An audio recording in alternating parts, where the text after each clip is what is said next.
Aunty தெரியுங்கிற அப்புறம் உன் குழந்தை இல்லங்கிற. ஆண்டி இத்தனை நாள் சொல்லாத உண்மையை இப்ப நான் சொல்றேன். கிருஷ்ணி அக்காவோட குழந்தை.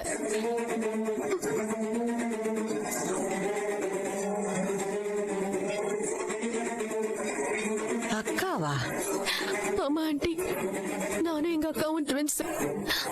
எங்க அக்கா பேரு கல்யாணி.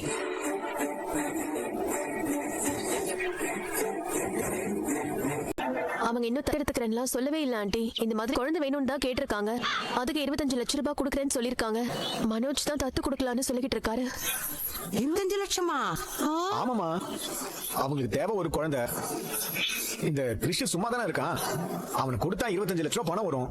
எனக்கும் பெரிய உதவியா இருக்குமா. கிறிஷுக்கும் நல்ல லைஃப் கிடைக்கும். ஏண்டா அவனுக்கு 25 லட்சம் ரூபாய் கொடுப்பாங்களா? ஆமாமா, அது வந்தா என் கடன் எல்லாத்தையும் அடைச்சிருவேன். அப்பா கொடுத்தது. அப்புறம் நான் செட்டில் பண்ண போக மீதி கடன் 12 லட்சம் ரூபாய் பினான்ஸ் இருக்கு, 6 லட்சம் ரூபாய் டீல் இருக்கு, 3 லட்சம் ரூபாய் ஷோரூம் செலவுக்கு, அப்புறம் உங்களுக்கு 2 லட்சம், எனக்கு 2 லட்சம். ஏய், என்னடா இது? ஒரு குழந்தைய வைக்கிறதுக்கு வேலை பேசிட்டு இருக்க. உனக்கு மனசாட்சியே இல்லையா? கிருஷ்ண வித்துதான் நீங்க உங்க கடனை எல்லாம் அடைக்கணுமா? கொஞ்சமாவது மனசாட்சி இருக்கா உங்களுக்கு? இதுல என்ன இருக்கு? அவன் லண்டன்ல போய் இருக்க போறான். நீ உன் புருஷன் அவனை லண்டனுக்கு அனுப்ப முடியுமா? அவன் லைஃப் நல்லா இருக்கும் தான் நான் சொல்றேன். அவன் வாழ்க்கையை பத்தி யோசிக்கல.